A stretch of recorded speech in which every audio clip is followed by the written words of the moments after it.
എല്ലാവരുടെയും സ്വപ്നമാണ് നമ്മൾ ആഗ്രഹിച്ച പോലെ ഒരു വീട്. അതുപോലെ ഞങ്ങളൊരു വീട് വെച്ചു. ആ വീടിൻ്റെ ഹൗസ് വാമിങ്ങിൻ്റെ 2 ദിവസം മുൻപ് നമ്മൾ വീട് ഡീപ്പ് ക്ലീൻ ചെയ്യാനായിട്ട് ഓറ ഫ്രഷ് ക്ലീനിങ് സർവീസിനെ ഏൽപ്പിച്ചു. ട്രിവാൻഡ്രത്തുള്ള കമ്പനിയാണ്. ഡീപ്പ് ക്ലീൻ ചെയ്യാൻ വന്നവരുടെ കയ്യിലാണെങ്കിൽ ടൂൾസ് ഒന്നും നമ്മൾ കണ്ടില്ല. ആകെ ഉണ്ടായിരുന്നത് പാത്രം കഴുകാൻ ഉപയോഗിക്കുന്ന സ്ക്രബ്ബേഴ്സ് ഉണ്ടല്ലോ, അതുപോലുള്ള സ്ക്രബ്ബേഴ്സ് മാത്രം. അതും സ്റ്റീൽ സ്ക്രബ്ബറൊക്കെ ആയിരുന്നു. അവരുടെ കൂടെ നിൽക്കാൻ നമുക്ക് സമയമില്ലാത്തതിനാലും വീട്ടിലേക്ക് ആവശ്യമുള്ള കുറച്ച് ഫർണിച്ചേഴ്സും കാര്യങ്ങളും വാങ്ങിക്കാനുള്ളത് കൊണ്ട് നമ്മളന്ന് വർക്ക് നോക്കാൻ നമ്മളെക്കൊണ്ട് സാധിച്ചില്ല. വൈകിട്ട് അവർ വർക്ക് തീർന്നപ്പോൾ വിളിച്ചു കഴിഞ്ഞപ്പോൾ നമ്മൾ വർക്ക് എങ്ങനെയുണ്ടെന്ന് ചെക്ക് ചെയ്യുക പോലും ചെയ്യാതെ അവർ ചോദിച്ച 12,000 രൂപയും അവർക്ക് GPay ചെയ്ത് കൊടുത്തു. പിന്നീട് വന്ന് നോക്കിയപ്പോഴാണ് ഞങ്ങളുടെ ഹൃദയം പൊട്ടുന്ന കാഴ്ച കണ്ടത്. കാരണം ഒരുപാട് ഏരിയയിൽ നമ്മളെ വീട്ടിൽ ഗ്ലാസ് ഡോറുകളും ഫിക്സഡ് ഗ്ലാസ്സുകളും എല്ലാം ഉപയോഗിച്ചിട്ടുണ്ട്. അതെല്ലാം കംപ്ലീറ്റ് സ്ക്രാച്ച് ആക്കി വെച്ചിരിക്കുന്നു. അതുപോലെ നമ്മൾ ഒരു ദിവസം പോലും യൂസ് ചെയ്തിട്ടില്ലാത്ത കിച്ചൺ സിങ്ക് ആ പാത്രം കഴുകുന്ന ആ ഒരു സ്റ്റീലിൻ്റെ സ്ക്രബ്ബർ ഉപയോഗിച്ച് തേച്ച് കംപ്ലീറ്റ് സ്ക്രാച്ച് ആക്കി വെച്ചിരിക്കുന്നു. അപ്പോൾ ഈ കാര്യങ്ങളെല്ലാം അറിയിക്കാനേ അവരെ കമ്പനിയിൽ വിളിച്ചപ്പോൾ അവർക്ക് കേൾക്കാൻ പോലും സമയമില്ല. അവരൊരു ഉത്തരവാദിത്തം ഇല്ലാത്ത പോലെയാണ് പെരുമാറിയത്.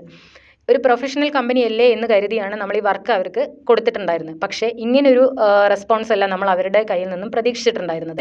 പാല് കാച്ച് കഴിഞ്ഞ് ഒരു 2 മാസം ആവാറായി. ഇതുവരെ അവർ വരാത്തതിനെ തുടർന്ന് നമ്മളൊരു ദിവസം അവരുടെ ഓഫീസിലോട്ട് നേരിട്ട് ചെന്ന് അവരെ കണ്ട് സംസാരിച്ചിട്ട് പോലും ഇവിടെ വന്നൊന്ന് നോക്കണം എന്ന് പറഞ്ഞിട്ട് പോലും അവർ ഇതൊന്ന് വന്ന് നോക്കാനോ ഈ കാര്യങ്ങളൊന്ന് ക്ലിയർ ചെയ്യാനോ അവർ കൂട്ടാക്കുന്നില്ല. അവരൊന്ന് തിരിച്ച് റെസ്പോണ്ട് ചെയ്യുന്നില്ല പോലും ഇല്ല എന്നതാണ് നമ്മുടെ ഏറ്റവും വലിയ വിഷമം.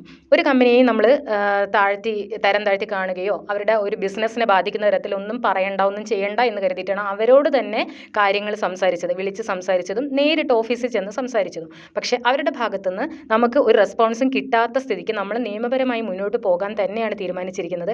12,000 രൂപ കൊടുത്ത് നമ്മൾ ഈ വർക്ക് ചെയ്തിട്ട് വീട് ക്ലീൻ ആയിട്ടില്ല എന്നത് മാത്രമല്ല, നമ്മൾ സ്വപ്നം പോലെ നമ്മൾ ആഗ്രഹിച്ച പോലെ ഉണ്ടാക്കി വെച്ച ആ വീട് നമ്മൾ പാലുകാച്ചിൻ്റെ 2 ദിവസം മുമ്പ് അത് എല്ലാം ഇല്ലാതാക്കിക്കൊണ്ടായിരുന്നു അവർ ചെയ്ത പ്രവൃത്തികൾ. അപ്പോൾ ഈ ഒരു കാര്യം നിങ്ങളിലേക്ക് എത്തിക്കാൻ വേണ്ടി മാത്രമാണ് ഞാൻ ഈ വീഡിയോ ചെയ്തത്. മാത്രമല്ല ഇനി ആരും അറിഞ്ഞുകൊണ്ട് ഇവർക്ക് വർക്ക് കൊടുക്കരുത്. അതുപോലെ തന്നെ വേറെ ആർക്കായാലും ഡീപ്പ് ക്ലീൻ സർവീസിനൊക്കെ നമ്മൾ വർക്ക് കൊടുക്കുമ്പോൾ നമ്മുടെ പ്രിയപ്പെട്ട വീടിന് ഒന്നും സംഭവിക്കാതിരിക്കാനായിട്ട് നമ്മൾ തന്നെ കൂടെ നിന്നൊന്ന് കയറിയ നമ്മുടെ ഭാഗത്ത് വന്ന തെറ്റാണ്. അതുകൊണ്ട് എല്ലാവരും ഒന്ന് ശ്രദ്ധിക്കുക. പിന്നെ നിയമവശങ്ങൾ എന്തെങ്കിലും അറിയുന്ന ആൾക്കാർ ഈ വീഡിയോ കാണുന്നുണ്ടെങ്കിൽ എന്താണ് ചെയ്യേണ്ടതെന്നൊന്ന് കമൻറ്റ് ബോക്സിൽ അറിയിക്കുക. RKDA ബിൽഡേഴ്സ് ആൻഡ് ഇൻറ്റീരിയേഴ്സ് എന്നൊരു കമ്പനിയാണ് ഈ ഒരു ഓറ ഡീപ്പ് ക്ലീനിങ് സർവീസ് നടത്തുന്നത്. അപ്പോൾ ഈ ഒരു കമ്പനിയിൽ ഇതുപോലെ ബിൽഡിംഗ് കൺസ്ട്രക്ഷന് വേണ്ടിയിട്ട് കോൺടാക്റ്റ് ചെയ്യുന്ന ആൾക്കാരാണെങ്കിലും ഒന്ന് ശ്രദ്ധിച്ചാൽ നല്ലതായിരിക്കും.